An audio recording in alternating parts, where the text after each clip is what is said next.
I'm getting some very crappy lighting. I look orange or red. Oh hey, welcome back to the monthly segment that no one really watches. It's the movie watching vlogs. That's what I call it, right? This one shouldn't be too long, and I really feel ashamed in saying this since I'm supposedly a movie watcher, but I only watched about 17 movies in March. That's kind of pathetic. Not gonna give you any excuses, I'm just gonna dive right into it. And in case you don't want to watch this entire video, but you want to know what I watched, I am now putting the names of the films and the ratings in the description, so you can check that out. But please keep watching, please. Give me some feedback, comment, anything, please. I sound very needy. Anyway, first movie I watched was Rango. I saw this in the movie theaters when it came out, and I really liked it. Finally watched it on Blu-ray. I've had it for a while, and the transfer is freaking gorgeous. But this is a really funny movie. You can check out my old review if you wish, but I still give this a 4 out of 5. The next movie I saw is a Mexican movie, and it's not one of those cheap Mexican movies that you watch on Channel 62. It's called Nombre. Nombre. I know, it's pathetic. I'm Hispanic and I can't speak Spanish. It's an excellent independent movie. It's about a young kid who's trying to lead the gang life, and all his former buddies want to kill him. The girl that co-stars in it was actually in the recent ABC show, The River, and it's really good. It's a really good drama. Kind of predictable. It's in Spanish, so yeah, you'll have to read subtitles unless you understand Spanish, unlike me. And I'll give that one a 4 out of 5. The next movie I saw was on a day where I was really upset and kind of depressed. I needed like a pick-me-up. Con Air. Absolutely a classic popcorn flick. Doesn't make any sense, but who cares? It's freaking awesome.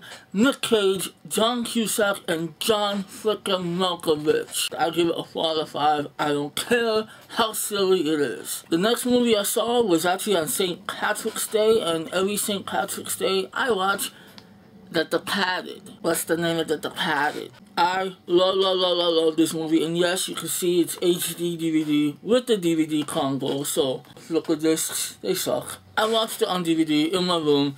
It was great. I love this movie.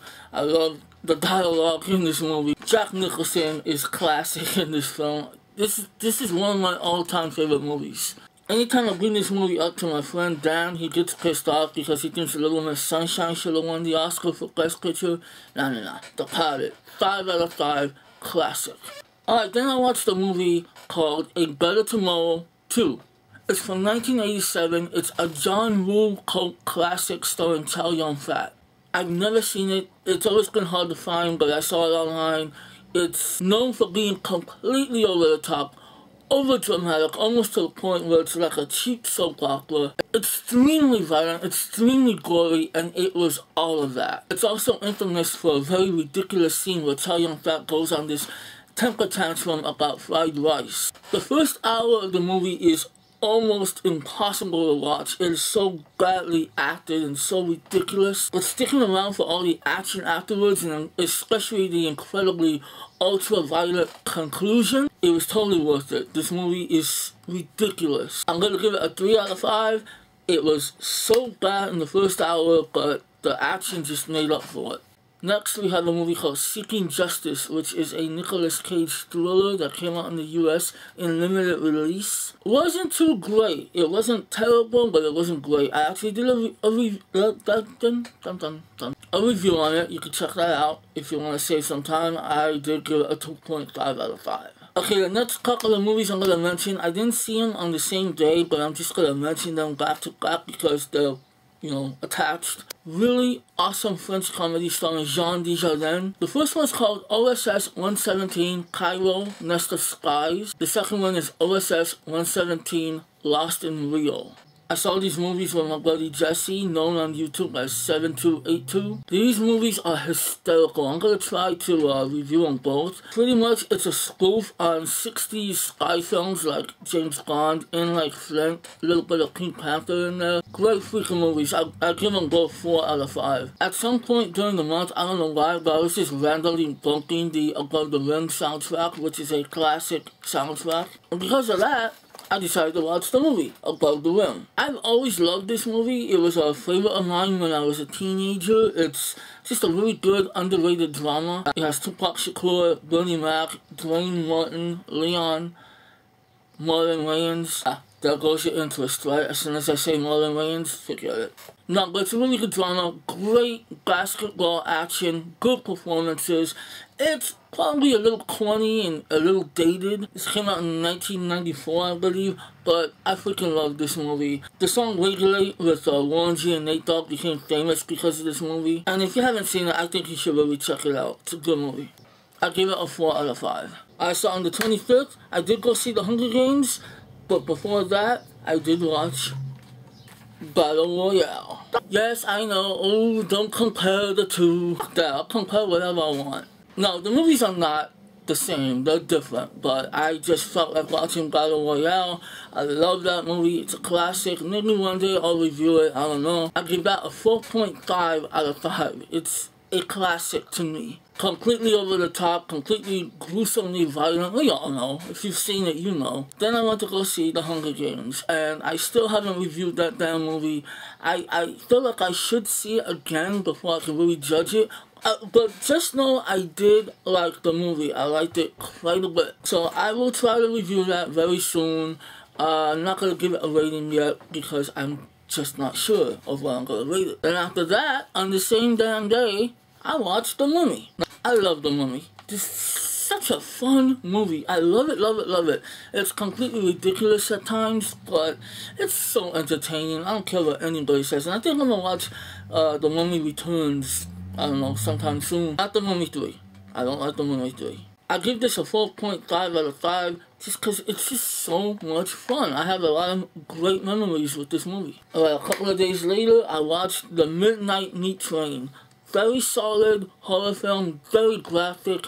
The only thing that kind of ruined it was the change of events that happens sometime during the movie. But towards the end of the movie, if you've seen it, you know what I'm talking about. I didn't think the movie needed that. I thought it was really cool.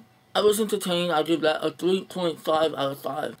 No I don't. I give that a 3 out of 5. I don't know why I said that. Then towards the end of the month, I watched John Carter for free, and that was cool. If you want to check it out, I did a really quick review for it. I thought it was okay. I give it a 3 out of 5. Then the following day, I made a complete mistake, and I watched 2011's version of The Three Musketeers. Yes, the one directed by Paul W.S. Anderson. What a fucking hack. I would love to just rant about this movie. Get all these dirty feelings off of my chest. I hated it so much. It was so dull, so cheap. They somehow made the Three Musketeers unlikable. Like I said, I would love to just bitch about this movie, but it's not worth my time. And I almost didn't finish it, but I did, so I give it a 1 out of 5. Then on the last day of the month, I had a little Charles Bronson double feature. Death Wish 2. Definitely a terrible sequel to Death Wish, which is a classic, but I still liked it. I don't like the beginning because it has 2 very disturbing rape scenes. After that, it kind of picks up, and Charles Bronson is just so badass. He's so badass without being or acting like a badass. Just so calm and cool, and then suddenly he'll just blow your freaking brains out. Anyway, I love the violence in the movie. I give that a 2.5 out of 5. Not a great movie, but then I watched what is known as a masterpiece. Sergio Leone's, I think I said that wrong, Once Upon a Time in the West. This is a long-ass movie, but it's freaking good. Charles Bronson is terrific. Henry Fonda, this is like his best, most darkest role. Jason Robards is in this. This is a great Western. It's a bit slow for some people, I'm sure, but just the way it was filmed, the tension that's in this movie, the long build-ups, it's great. The score, this is a really great film. I'm not like the biggest fan of this movie. Some people would probably give this like a perfect 10, a 5 out of 5. I'm actually going to give it a 4 out of 5 because, yeah, there are some very slow parts, and it's definitely not the kind of movie I would watch over and over, especially since it's like 2 hours and 45 minutes. But if you're into westerns, you're into classics, definitely watch Once Upon a Time in the West. Alright, so that's about it. I'll probably be watching a lot more movies now, because a lot of movies that came out earlier this year will be coming out on Blu-ray, and summer movie releases are going to be coming out soon, so yeah. Doing this look, please check out my Reader Film promo. I'm kind of proud of it, and I would like more people to watch it. If you could share it, you know, whatever. Give it some comments, give it some likes. I am sounding so needy on this video. But please check that video out, support ReaderFilm.com and the YouTube channel. And I will leave you guys with nothing. I need to find a better way to close out these videos. Peace, I guess. Alright, whatever, take care.